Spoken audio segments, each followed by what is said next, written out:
안녕하세요. 오늘도 사연살롱을 찾아주셔서 감사합니다. 저는 서울 성북구에 사는 30대 후반의 여성이에요. 사는 곳은 성북구이지만 다른 지역에서 미술학원을 하고 있어요. 제가 대학원 졸업 후 일러스트레이터로 활동하며 엄마가 하던 학원을 물려받아서 했는데 원생들도 확보되고 자리도 잡혀 있었기 때문에 시작하는데 어려움은 없었어요. 엄마 믿고 왔던 학생들을 실망시키지 않기 위해 더 열심히 운영했고, 그런 마음이 전해졌는지 학생들도 더 늘었고요. 이렇게 잘 사는 것 같아 보이는 저도 몇 년 전에 결혼했다가 2달 만에 이혼한 적이 있어요. 사연을 들으며 저처럼 빨리 이혼하거나 결혼 준비하다가 파혼하신 분들 이야기를 들으면 남일 같지 않아 더 분노했다가 속 시원하게 웃고는 해요.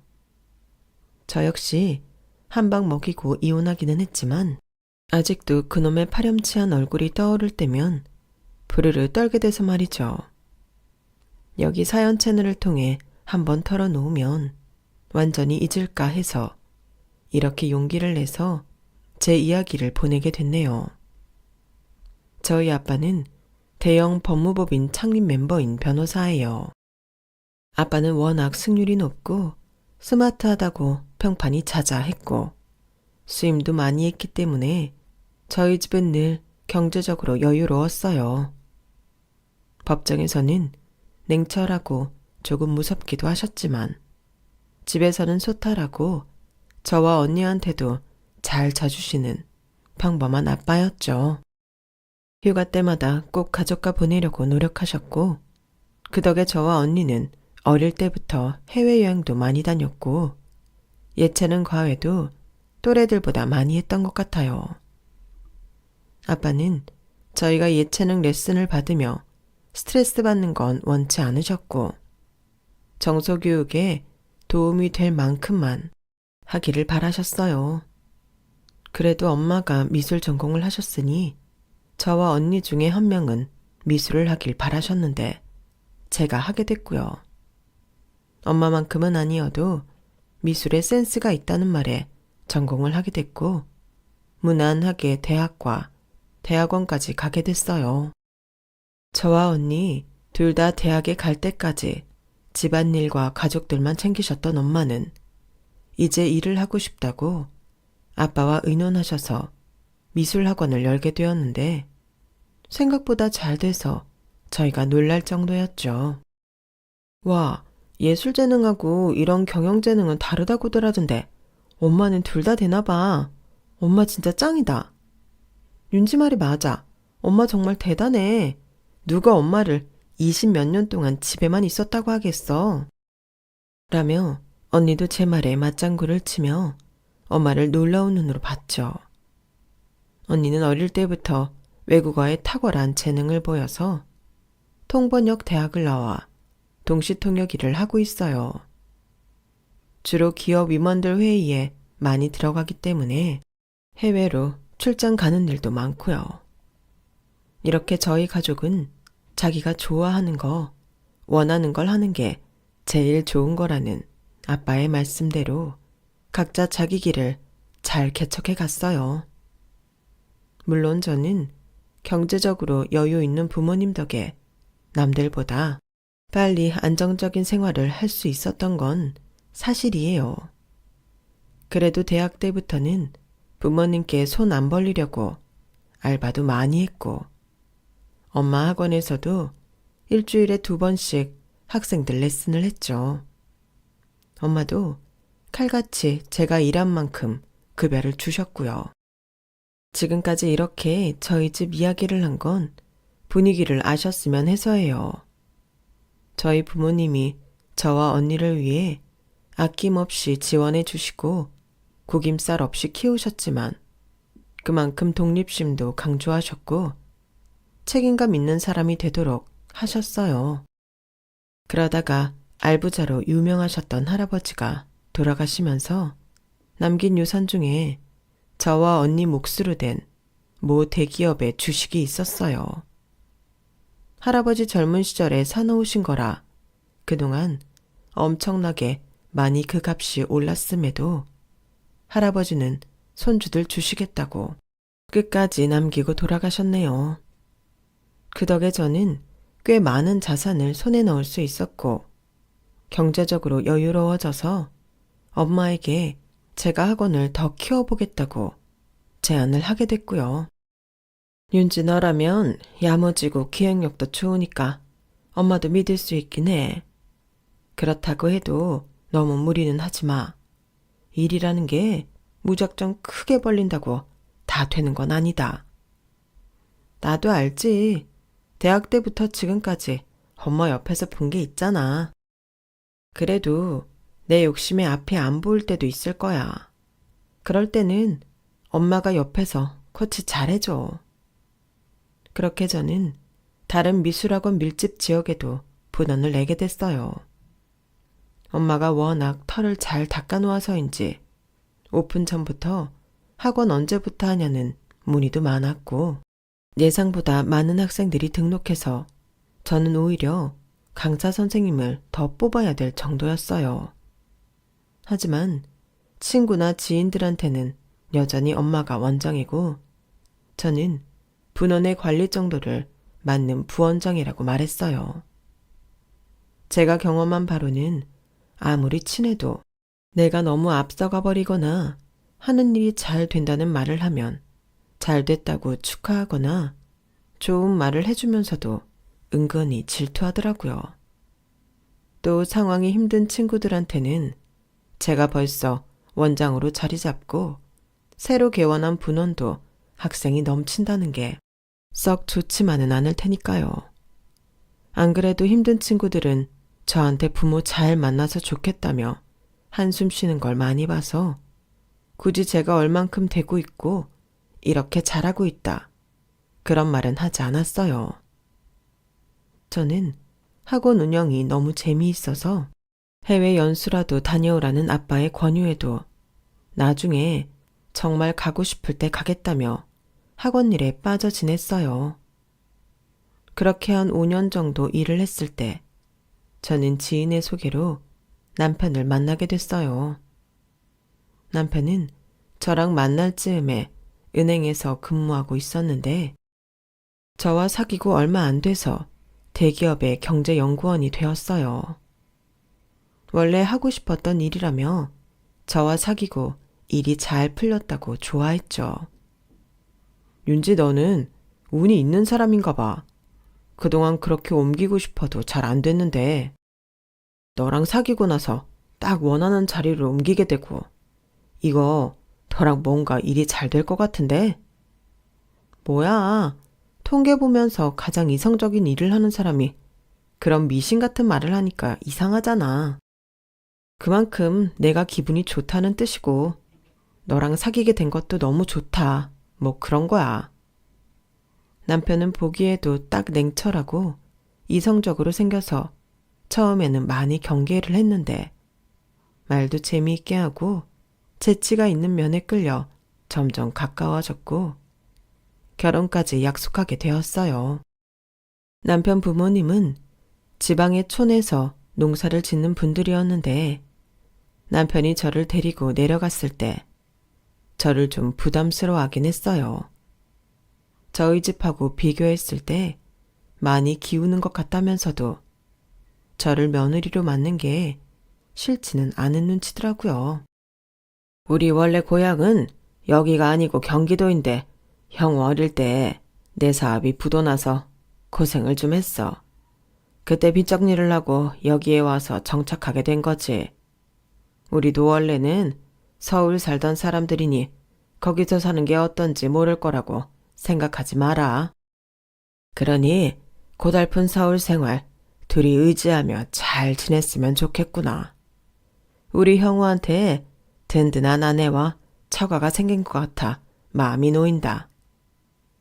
제가 가면 어떻게 아버님 어머님이 뭘 모를 거라고 생각하겠어요.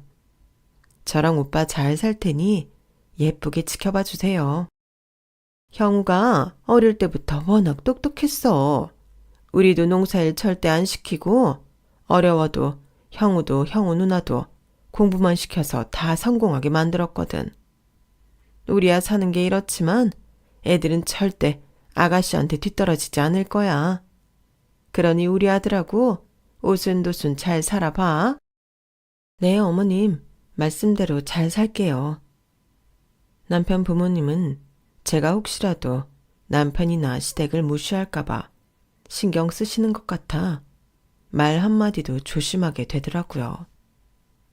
그래도 사람을 힘들게 할 분들은 아닌 것 같아 안심했어요. 남편은 저를 만나고 나서부터 일이 잘 풀린다는 이야기를 자기 부모님 앞에서 또 했는데 워낙 말재주가 있는 사람이라서 듣는 사람들 다 불편하지 않게 편하게 말을 잘하더라고요. 오빠 말하는 거 보면 은행에서 고객들 상담 정말 잘했을 것 같아. 연구소로 옮겨서 그 재능이 발휘 안 되는 건 좀 아까운데? 거기서도 다 다른 사람들한테 얼마나 설명을 잘하는가가 중요하거든. 내 재능 섞일 일 없으니까 걱정하지 마. 자기 확신도 강했고 어디 가도 절대 손이 보지 않는다기에 그런 자신감은 참 좋은 거지 라고 생각했네요. 남편이 손해보지 않으려 어떻게 하는지 본 적이 없었지만 인생 살면서 그런 강단은 있는 게 나쁘지 않다고 봤고요. 그게 어떤 건지 직접 당하고 나서는 크게 후회했지만요. 아무튼 남편과 사는 건 나쁘지 않을 것 같았어요. 남편이 시부모님에게 경제적 도움을 드려야 한다고 하더라도 제가 버는 게 있고 자산도 있으니 문제될 거 없었어요. 다만 제가 가진 게 생각보다 많다고 하면 남편이 어떻게 나올지 좀 걱정이 돼서 전부 밝히지는 않았고 학원도 분원 관리 정도만 하는 걸로 말했어요. 주변에서 알고 있는 것처럼요. 가끔 듣기로는 여자가 재산이 많은 걸 알고 남편들이 알게 되면 사업한다고 계획 없이 회사를 그만두거나 집에서 놀고 먹으려고 하는 일이 꽤 된다고 해서 좀 신중하고 싶었거든요. 그때까지 본 남편은 자기 일 성실히 잘하고 놀고 먹을 성격은 아닌 것 같았지만 사람은 알 수 없다고들 하길래 제 자산의 전부를 밝히지 않기로 했어요. 그리고 남편의 누나, 그러니까 신우한테 돈 들어갈 일이 있었거든요. 신우는 원래 미디어 쪽 전공을 했는데 다니던 회사를 그만두고 요리를 배우고 싶다면서 프랑스로 유학을 가겠다고 했대요. 시모가 모아놓은 돈은 몇 년간의 유학 비용을 감당하기에는 부족했고 시부모님은 이제 와서 다시 공부하겠다는 딸의 학비를 감당할 수 있는 처지가 아니었기 때문에 결국 남편이 어느 정도 책임져야 할 상황이었어요. 남편 말로는 처음 자기 누나가 요리 공부를 하러 프랑스에 가겠다고 했을 때 가지 말라고 여러 번 설득했는데 안 됐다고 해요. 그리고 가족회의 끝에 남편이 좀 부담해서 가는 걸로 이야기가 됐다고 했어요. 그런 면들이 걱정이 되었는지 저희 부모님은 저한테 굳이 남편과 결혼해야 하냐고 그랬어요. 저는 남편을 겪으며 콩깍지라는 게 정말 있다는 걸 깨달은 게 당시에는 주변의 걱정이며 현실적인 문제들은 눈에 들어오지 않고 오직 그 사람과의 결혼만이 목표가 되더라고요. 저 스스로는 당연히 제가 현실적인 점들을 잘 보고 있다고 그렇게 착각하고 있었고요. 전혀 그렇지 않다는 거.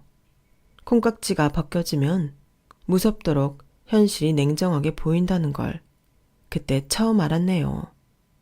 어쨌든 저와 남편은 각자 반반씩 지출을 해서 결혼 준비를 했고 신혼집은 경기도 신도시에 적당한 전셋집을 얻었어요.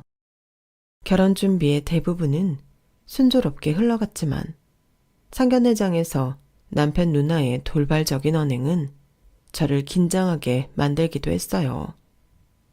물론 저희 부모님이 잠시 자리를 비운 사이에 한 말이기는 하지만 제가 볼 때는 그것도 충분히 무례했고 그런 자리에서 할 말은 아니라고 생각했거든요.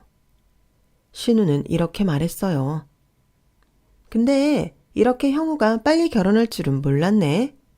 그래도 나 프랑스 가면 돈 붙여줄 거지? 그건 너 결혼 전에 약속한 사항이니까.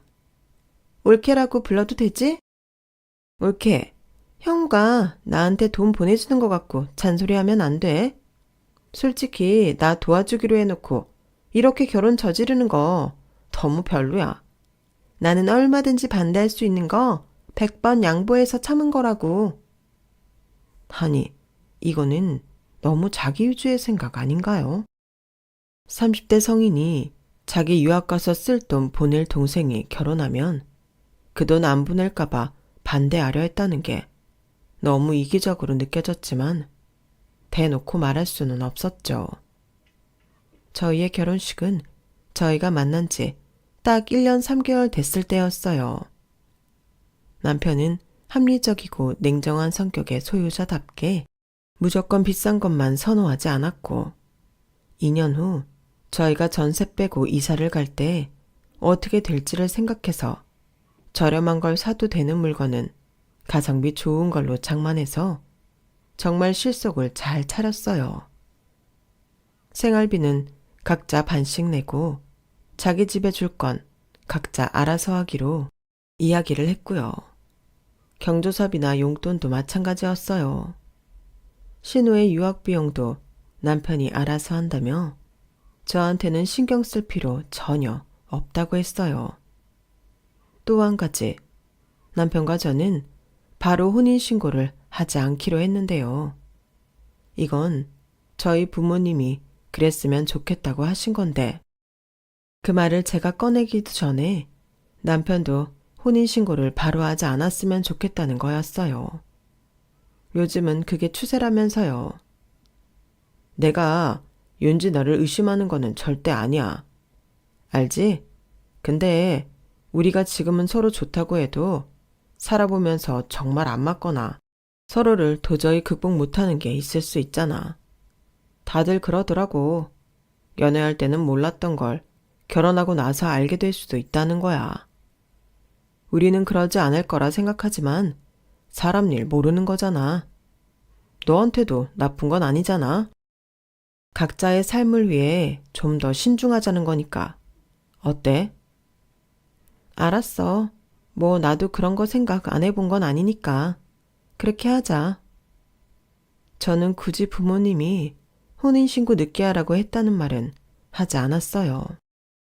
당사자들도 아니고 부모가 그랬다고 하면 이야기가 다르잖아요. 남편은 저와 다르게 기분 나쁠 수도 있고요. 저 역시도 비슷한 생각을 했다는 식으로 말하며 저희 부부는 혼인신고를 결혼 1주년 기념으로 하기로 했죠. 그렇게 신혼생활이 시작됐고 저희는 별 문제 없이 잘 지냈어요. 남편은 바빠서 야근을 할 때도 많았지만 자기 취미생활을 가질 시간만큼은 꼭 확보하는 사람이라 일에만 파묻혀 살지는 않았어요.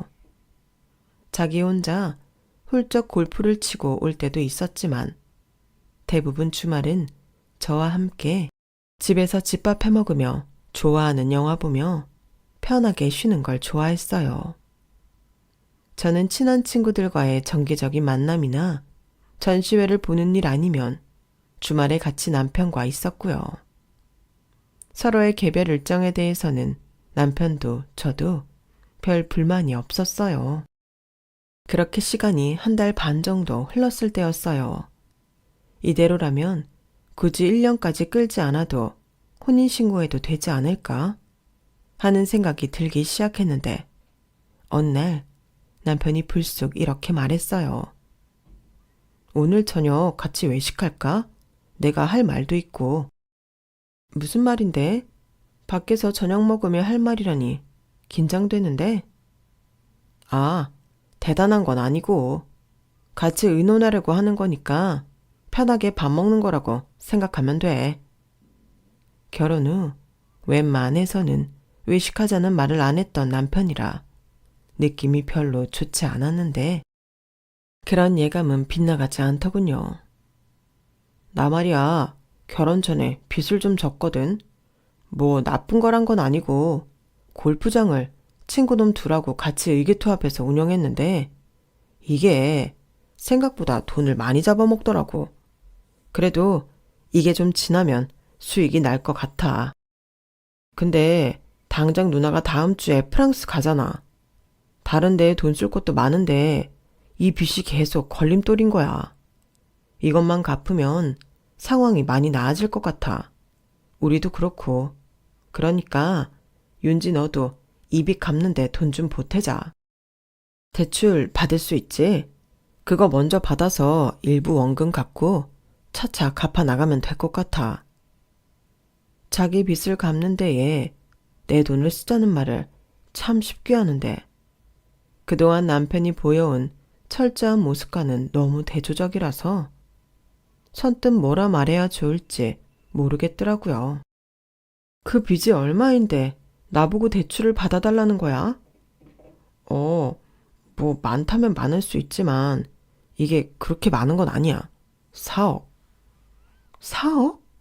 그거 나랑 사귀기 전에 생긴 빚이야? 아님 사귀고 난 후야? 너랑 사귀기 바로 전에 생겼지. 그래서 내가 후회했잖아. 너랑 사귀게 될 줄 알았으면 그렇게 성급하게 돈 빌려서 넣지 않는 건데 말이야. 네가 해줬으면 지금 이렇게 복잡할 일도 없고. 남편의 당연하다는 말투에 저는 실수를 금할 수 없었어요. 하도 황당하니 저절로 웃음이 터져 나오는데 남편은 그런 저를 멀뚱하게 보기만 하더라고요. 아니, 어떻게 제 돈을 자기 돈처럼 저렇게 생각할 수 있는지 기가 막히기도 했고 자기 금전 문제를 당연하다는 듯 나한테 떠넘기는 게 참 어이가 없었어요. 저한테 사정이 이러하니 돈을 해줄 수 있냐고 하거나 갚는 걸 도와줄 수 있냐고 부탁하는 게 아니라 일방적으로 자기가 답을 정해놓고 저보고 갚으라는 거잖아요. 저는 자신의 사정을 솔직하게 털어놓지 않은 남편이 괘씸했어요. 결혼 전까지 꾹꾹 숨겨두었다가 자기가 코너에 몰리니 이제 와서 돈 갚아야 하니 대출을 받으라는 건 저를 속인 거죠. 그리고 평소 남편의 저한테 돈 문제에 관해 깔끔하게 굴던 모습과도 너무나 달랐기에 저는 남편도 한 방 먹이고 싶었어요. 자기도 같은 입장이 됐을 때 어떤 기분인지 알게 되면 저한테 했던 말들이 얼마나 황당한지 깨달을 거라 생각했고요. 일주일 뒤 신우가 프랑스로 출국한 후 저는 남편에게 말했어요. 실은 나도 말 안 한 게 있는데 나한테도 빚이 좀 있거든. 그래서 내가 대출을 받기가 좀 어려워. 그 말에 저녁을 먹던 남편의 표정이 대번에 변했어요. 무슨 소리야? 빚이라니. 나한테 그런 말 한 적 없잖아. 피차 마찬가지잖아. 오빠도 나한테 빚 이야기 안 한 거랑 같지 뭐. 그래서 너는 빚이 얼만데? 대출이 안 나올 정도야? 지금 내가 이자 내기도 좀 어려운 형편이라서 분원 차릴 때 친구한테 빌렸던 2억 5천이 있는데 요즘 그 친구가 자꾸 돈 갚으라고 재촉이야. 자기 결혼 자금 해야 한다고. 어쩌지? 그러자 남편은 숟가락을 탁 놓더니 자리에서 벌떡 일어나 씩씩거렸어요. 정말 상상조차 하지 못했던 모습으로요. 야, 너 지금 장난해? 2억 5천? 그게 누구네 계집 이름도 아니고 네가 제정신이 아니구나. 어떻게 그런 일을 벌릴 생각을 하냐? 돈이 없으면 그냥 분원을 내지 말고 네 엄마 밑에 있으면 되지. 오빠, 말이 좀 심하다. 그럼 오빠도 친구들하고 골프장 낸 건 뭔데? 오빠도 돈 갚을 능력이 안 되면 그런 식으로 일을 저지르지 말았어야지. 나랑 너랑 같냐? 어디서 지랑 나를 같은 수준에 두려고 해? 너 같은 애가 경제나 경영에 대해 뭘 알겠어? 그림밖에 그려본 적 없는 주제에 겁 없이 돈을 빌려서 학원을 차리냐? 오빠, 갈수록 말이 더 심해진다. 그런 발언은 엄연히 나 비하하는 거라고. 나 그림만 그렸어도 학원 운영 잘하고 있거든? 잘하고 있는데 빚 못 갚아서 독촉을 받냐? 그거 사채나 마찬가지잖아. 친한 친구인데 무슨 사채야. 그런 식으로 말하지 마. 니네 아빠 돈 많잖아. 니네 아빠 보고 갚아달라고 그래. 그 많은 돈 다 죽을 때 가져갈 것도 아니잖아. 막내딸 사고친 거 정도는 돈 있는 아빠가 책임져야지. 우리 집 생각보다 돈 많지 않아. 부모님 노후 자금도 빠듯해. 와, 미치겠네 정말. 내가 완전 잘못 걸렸어. 사기당했다고. 남편은 거짓말 안 보태고 거실에서 방방 뛰며 자기 머리를 쥐어뜯더군요. 그러더니 바로 저한테 이렇게 말하는 거였어요. 이혼하자. 혼인신고도 안 했으니 갈라서는 거 엄청 편하잖아. 뭐라고? 이혼? 진심이야? 저는 정말 이런 반응이 나올 줄은 꿈에도 생각 못했어요. 배신당한 건 저인데 자기가 먼저 이혼하자고 하다니요. 그리고 제가 빚이 있다는 말을 한 순간부터 저희 부모님도 장인 장모라 부르지 않고 니네 엄마 아빠 이러는 것도 기가 막혔고요. 그럼 이런 막장 콩가루 같은 여자랑 어떻게 살아? 내 인생에 도움이 되기는커녕 나를 아주 털어먹게 생겼는데 못하러 같이 살아. 지금 당장 짐 챙길 거니까 너도 알아서 챙겨. 야, 김형우, 너 되게 웃긴다. 네 빚은 못 갚게 생기니까 나더러 대출받아서 막으라며. 그러더니 나 빚 있고 못 갚는다고 한 건 이런 식으로 나와? 직업 번듯한 남자가 빚 있는 거랑 한낱 동네 학원이나 하는 자영업에 불과한 여자가 빚 있는 게 같냐? 너는 나를 속였어. 아주 앙큼하게 감쪽같이. 니네 부모도 아주 있는 척 고상한 척 다 하더니 아주 명함만 거창한 빚 좋은 개살구였고. 그런 처가한테 뭘 기대할 수 있겠냐? 더 할 말 없으니까 당장 짐 싸라고. 여기 물건들도 네가 산 건 네가 챙겨가고 내가 산 건 내가 가져갈 거니까 그렇게 알아. 나는 내일 새벽부터 일 있으니까 네가 아침에 나가면서 부동산에 집 내놓는다고 하고 집주인한테도 설명 잘해라. 이거 전부 너의 잘못으로 벌어지는 일이니까 내가 결혼식 때 쓴 비용하고 신혼여행 비용 반 부담한 것도 내놔.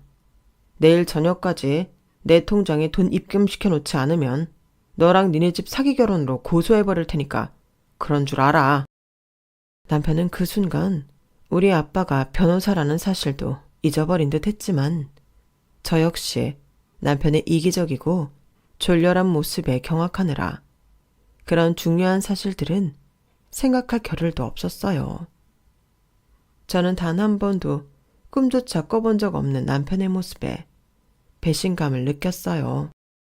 그제야 저는 혼인신고 안 한 것과 제 자산을 공개하지 않은 걸 천만다행이라고 생각하며 안도의 한숨을 쉬었어요. 남편은 한시도 저랑 같이 있기 싫다며 자기 바로 쓸 짐만 가지고 나가며 트럭을 예약했고 저는 남편 짐이 정리되어 쌓인 거실을 보며 제 짐을 하나도 빠뜨리지 않고 꼼꼼히 챙겨서 아침 일찍 친정으로 보내고 학원으로 출근했어요.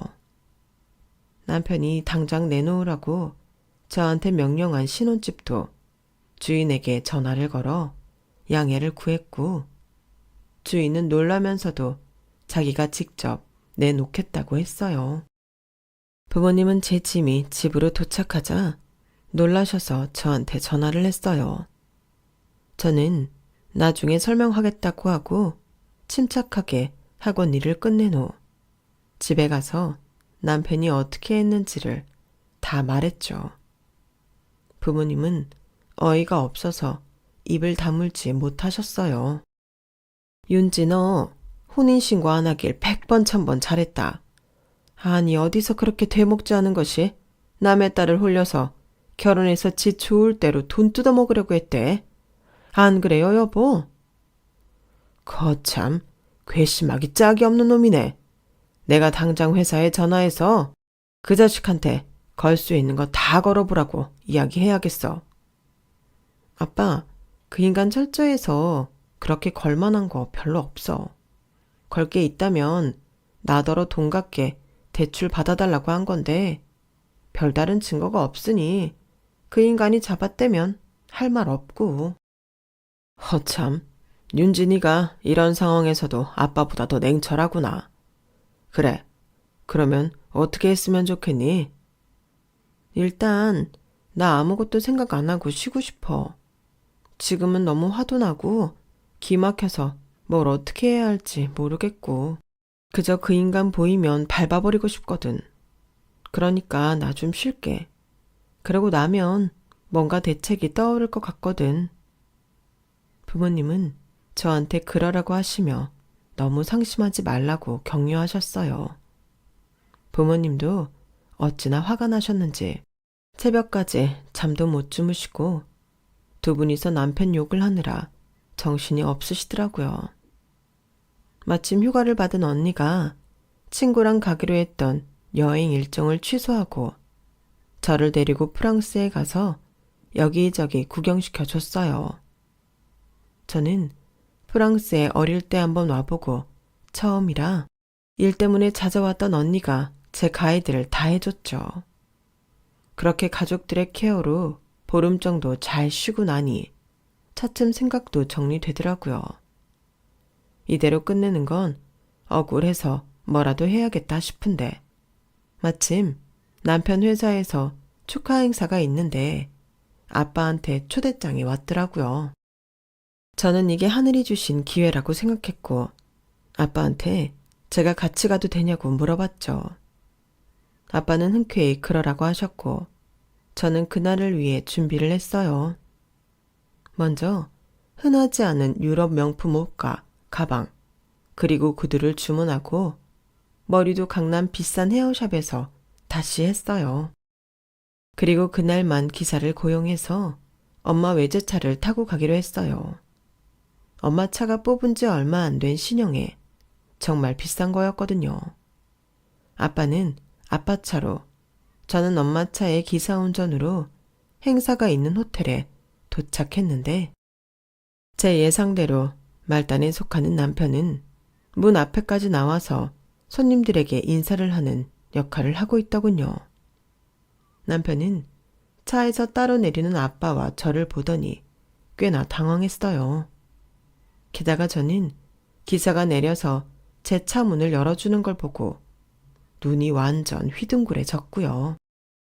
저는 너무 요란하지 않으면서 아주 고급스럽게 쫙 치장을 한 채로 남편에게 눈길도 주지 않고 그 앞을 지나갔어요. 잠시 후 누가 제 팔을 붙잡길래 돌아보니 남편이더라고요. 이거 왜 이래? 아는 척하지 말고 저리 가. 너라는 인간이랑 알고 지냈다는 거 진짜 인생에서 지우고 싶으니까. 우리 부서에 결혼식 온 사람이 얼마나 많은데 알만한 사람은 다 알지. 나는 네가 더 황당하다. 어디서 이런 거 빌려입고 아빠까지 대동해서 이런 자리를 오냐. 솔직히 니네 집안은 쪽팔린 것도 모르나 보다. 저는 그래서 챙겨온 영수증을 쫙 남편한테 내밀었어요. 네가 그렇게 나올까봐 내가 가져왔거든. 카드 명세서 보이냐? 전부 내 카드로 긁은 거고 내 거야. 이런 거 아직 한국에 있지도 않은데 빌리기는 어디서 빌려? 더 나한테 이런 모습 보여주려고 일부러 그런 거지? 그래서 무리해서 이러고 또 빚지고 살겠다? 걔가 너냐? 이런 일로 빚을 지게? 하며 핸드폰으로 제 통장 잔금을 보여줬어요. 그러자 남편은 하얗게 질리더니 막 더듬더라고요. 그 돈이 어디서? 너 우리 전세금 들어온 거 너 혼자 먹은 거냐? 어? 그래? 야, 눈 삐었니? 이게 전세금으로 보여? 그보다 훨씬 많은데? 그리고 너랑 2번 다시 만나기 싫어서 전세금도 주인한테 반반씩 넣어달라고 했거든? 제발 헛소리 좀 하지 말래? 그딴 돈 어디서 빌려서 채워 넣었겠지. 너 그렇게 내 앞에서 허세를 부리고 싶냐? 내가 여기 회사 사람 앞에서 니네 아빠랑 너 속 빈 깡통이라고 다 까발려 줄까? 고개도 못 들고 다니게 만들어줘. 그때 아빠가 저희한테 다가와 말씀하셨어요. 지금 그거 나한테도 한 말 맞나? 그래? 고개를 못 들고 다니게 만든다고? 아, 그게 솔직히 제가 윤지 말 믿고 재산 좀 있는 줄 알았는데 그거 아니시잖아요. 지금은 현역에서 일도 안 하시면서 이런데 오시는 것 자체가 저는 허세라고 생각합니다. 그러자 또 다른 목소리가 들려왔어요. 아주 냉정하고 차가운 목소리요. 자네, 그게 서 대표님한테 하는 말 맞나? 그래? 바로 남편이 있는 연구원 소장님이었어요. 남편은 소장님을 보더니 정신을 못 차리겠다는 표정을 짓더라고요. 자네, 지금 나랑 20년 같이 해온 서 대표님을 뭐라고 했나? 네? 아, 저 별말 안 했습니다. 허세라고 하는 것 같던데 재산도 없다고 하고 자네가 대체 서 대표님과 따님에 대해 뭘 안다고 함부로 짓거려? 그렇게 소장이 고함을 버럭 지르자 로비는 이 순간 조용해졌고 남편은 고개를 돌린 채 쩔쩔 매고 있었어요. 저는 그때 남편 앞에 나서서 말했어요. 야, 나 빚 같은 거 없어. 내가 빚을 왜 지고 사니? 할아버지 주신 주식으로 분원 내고 나머진 잘 모셔두고 있는데. 그리고 학원 잘 되는데 내가 빚질 이유가 없지. 네가 하도 황당한 소리를 하니까 네가 어떻게 나오나 보려고 내가 한번 해본 거야. 그런데 너 진짜 그때야 본성 드러내더라. 너 내가 그 말하고 30분도 안 돼서 갈라서자고 하고 밥 먹다 말고 짐 쌌잖아. 우리 집 모욕하고 나한테 할 소리 못할 소리 다 하면서. 그러면서 뭐? 네가 사업 꼬라박은 건 나더러 대출받아서 갚으라고? 나보고는 그림만 그릴 줄 알아서 경제나 경영에 대해 모른다고? 너 사람 한참 잘못 봤어. 제 말에 마른 침을 꿀꺽 삼킨 남편은 겨우 이렇게 말하더군요. 아니, 왜 그런 거짓말을 한 거야? 왜겠어. 너라는 인간이 진짜 어떤 놈인지 알아보려고 했지. 내가 그렇게 허술할 줄 알았나 본데. 옛말에도 있잖아. 뛰는 놈 위에 나는 놈 있다고. 너는 너만 똑똑하고 잘난 줄 착각하고 사니까 이런 결과를 맞이하는 거야. 제 말이 끝나자 이번에는 아빠가 짧고 굵게 말씀하셨어요. 자네, 다시는 내 눈앞에 띄지 말게. 내가 정말 최대한 참고 있다는 것만 알아둬. 오늘은 자리도 자리이고 다시 내 앞에 보이면 그때는 자네 각오해야 될 거야. 그리고 소장님도 다음날 출근하면 바로 자기한테 오라고 매섭게 말하고는 아빠와 함께 행사장으로 들어갔어요. 그때부터 남편은 문자로 저한테 잘못했다며 자기가 실수했다고 싹싹 빌고 난리도 아니더라고요. 저는 그 문자들 다 조용히 읽고 씹어버렸죠. 문자는 사람이랑 하는 거지 사람도 아닌 것들과 하는 게 아니잖아요. 다음날 남편은 저희 학원 앞까지 찾아와서 아주 무릎을 꿇더라고요. 윤지야, 나 회사에서 완전 찍혔어. 진짜 네가 나 용서해주지 않으면 나 겨우 들어간 데서 어떻게 될지 몰라. 제발 나한테 한 번만 기회를 주라. 이제 절대 이런 일 없을 거야. 이미 너는 기회를 놓쳤어. 그러게 누가 함부로 사람을 판단하고 그렇게 막대하래? 어디 딴 데 가서 알아봐. 너라는 인간 바닥을 봤는데 미쳤다고 너를 용서해? 너한테 뭐하러 기회를 줘? 웃기지 말고 썩 꺼져. 어떤 말도 통하지 않자 남편은 바닥에 주저앉아 대성통곡까지 하는데 정말 추해서 못 봐주겠더군요. 그동안 제 앞에서 얼마나 이미지 관리를 잘했는지 알겠더라고요. 그런 가짜 모습에 제가 속았던 거고요. 그렇게 통쾌하게 한 방 먹이고 난 후 남편과는 완전히 끝이 났고 저는 그 후로 아직 결혼 생각하지 않고 혼자 지내고 있어요. 아, 얼마 전에 남자친구가 생기기는 했는데 어떻게 될지는 아직 모르겠네요. 이 사람은 따뜻하고 좋은 사람 같기는 해요. 아무튼 예쁘게 잘 사귀고 싶어요. 지금까지 제 긴 이야기 들어주셔서 감사해요. 하루하루 행복하시고 즐거운 날들이 가득하시길 바랍니다. 여러분, 사연 댓글의 응원과 현명한 조언 부탁드려요. 좋아요와 구독은 저에게 큰 힘이 됩니다. 오늘도 좋은 일 가득하세요.